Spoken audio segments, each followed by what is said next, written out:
dia 9 e hoje finalizamos o livro de Marcos.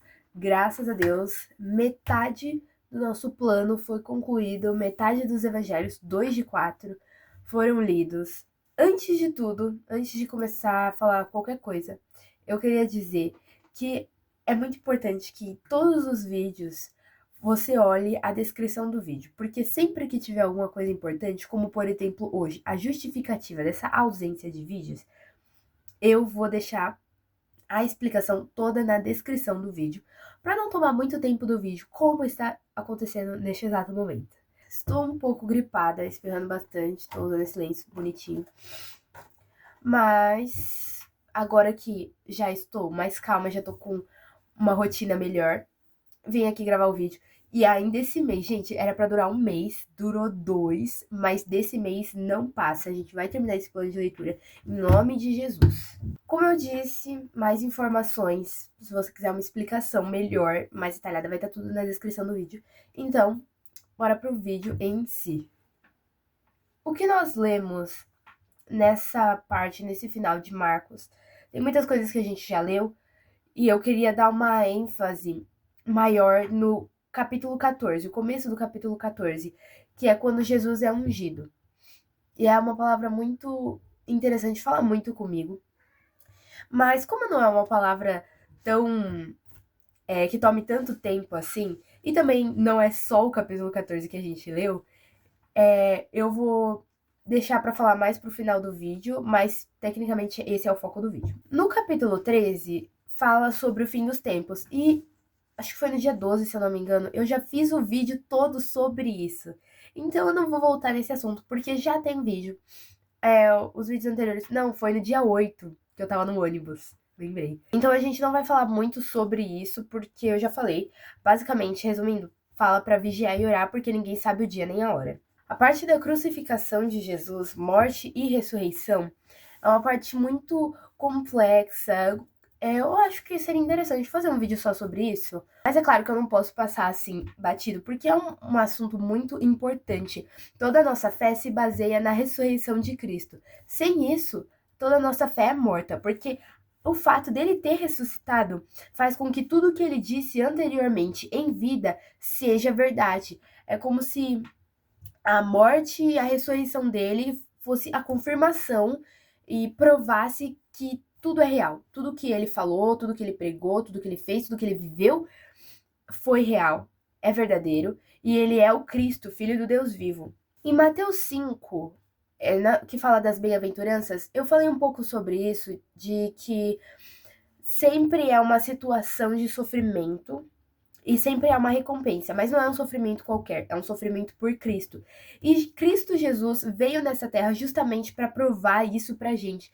Ele veio ser o exemplo, provar que é possível viver essa vida, que a gente vai sofrer, mas que a recompensa vai ser muito grande, muito maior. Jesus veio para entender aquilo que a gente sentia, entender pelo que a gente passa, porque ele faz a oração que ele não quer morrer na cruz, mas ele fala que seja feita a sua vontade. Então ele se entrega totalmente. Mesmo que ele esteja aflito, Deus fala: não temas. Então ele se entrega totalmente porque ele sabe que o Pai tem um plano maior e porque ele sabe que para uma recompensa maior é necessário que ele sofra antes. Tem até uma música de é um trap gospel que é vários cantores, incluindo 2 metros, é por isso que eu conheço a música. Isso combina bastante com a palavra de hoje que eu queria trazer a ênfase maior sobre a unção de Jesus, quando a mulher unge Jesus. A história é a seguinte, eu recomendo você ler, porque é muito importante que você leia e não só assista os vídeos. O plano de leitura é para você ler os evangelhos em um mês. E o que acontece? Faltando uns 2 dias para Páscoa, Jesus foi em Betânia, na casa de um homem conhecido como Simão, o leproso. E ele estava lá sentado à mesa e se aproximou dele uma mulher com um frasco de alabastro, que é um perfume muito caro. Tipo, o valor desse perfume é equivalente a 1 ano de trabalho. Praticamente 1 ano de trabalho. E ela vai lá, pega esse perfume, ela quebra o vaso e unge Jesus. Ela derrama sobre a cabeça de Jesus e ela unge Jesus. E as pessoas que estão em volta olham e falam, tipo, mano, por que você é louca? Mano, que esse perfume dava pra você vender e dar o dinheiro pros pobres e tal. E as pessoas ficaram criticando, questionando ela. Jesus repreende essas pessoas e fala: os pobres vocês sempre terão consigo, mas a mim nem sempre vocês terão. Ela fez o que pôde, derramou o perfume em meu corpo antecipadamente, preparando-o para o sepultamento. Eu lhes asseguro que onde quer que o evangelho for anunciado em todo o mundo, também o que ela fez será contado em sua memória. E, cara, isso mostra pra gente, essa atitude que a mulher teve, mostra que ela foi a única que entendeu, ela recebeu um discernimento do Espírito, ela foi a única que entendeu que era necessário que Jesus fosse crucificado. Ela foi a única que entendeu que a morte de Jesus realmente estava próxima. Os discípulos, as outras pessoas, não queriam acreditar nisso, porque Jesus sempre falou, olha, eu vou morrer, vou ser crucificado, é necessário que o Filho do Homem, que ele não falava em primeira pessoa, né? Sempre falou abertamente, assim, o Filho do Homem vai ser humilhado, vai morrer crucificado, mas no terceiro dia ele vai ressuscitar. Mas aquele povo estava esperando um Messias que fosse chegar lá e acabar com Roma, que fosse entrar em guerra, que fosse um guerreiro, um soldado, ia chegar lá matando todo mundo, acabando com o Império de Roma, ia libertar o povo. Só que Jesus Cristo, o Messias, não veio para uma guerra carnal. Como diz lá em Efésios 6, a nossa luta não é contra carne e sangue, mas é contra principados e potestades. Então Jesus não veio derrotar o Império de Roma, porque não são eles o problema. Jesus foi direto da fonte. Principados, é isso que significa o princípio, a primícia, a fonte de tudo.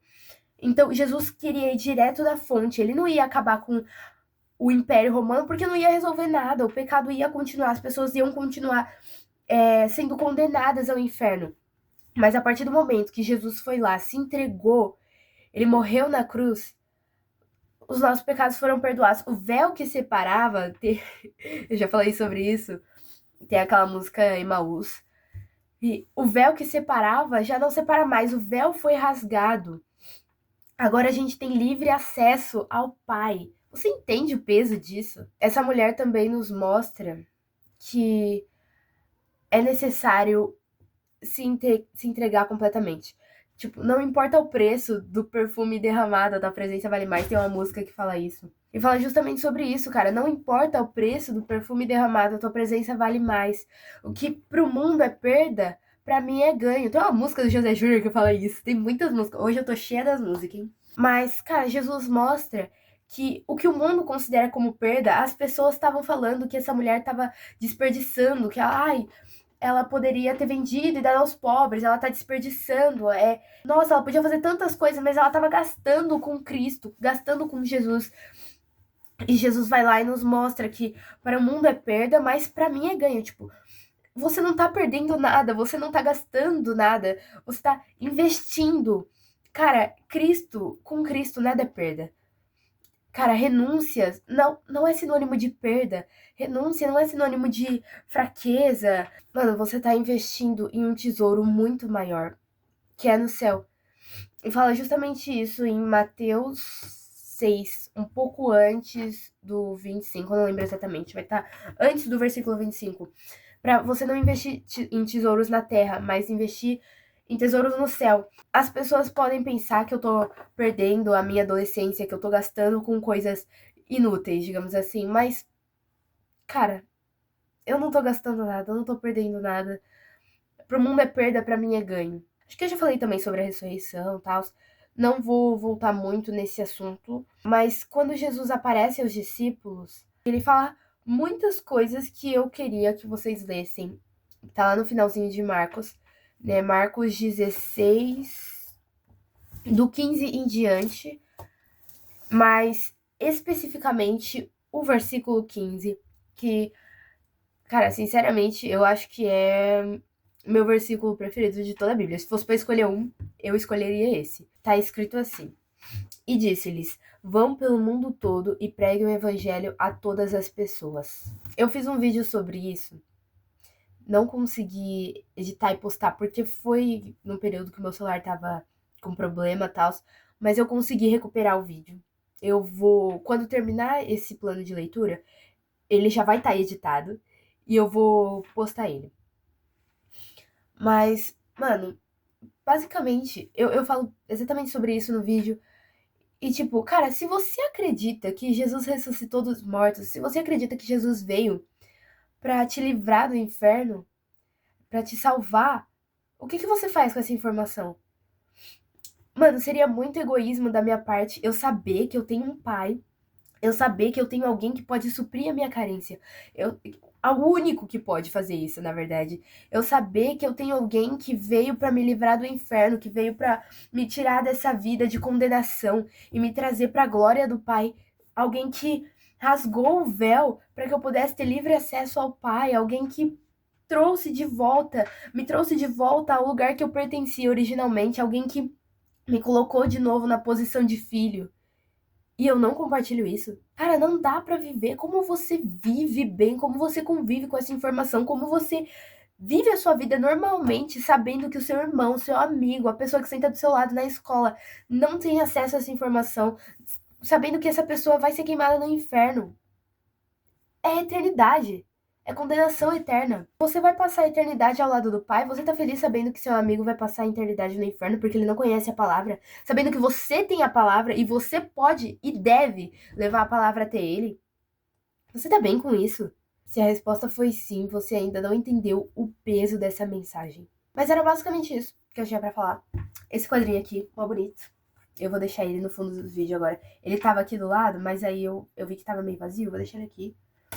Ó, é de Provérbios 31, 10. Agora, os cenários dos vídeos, pelo menos do plano de leitura, vai ser esse aqui. Também gravei um short.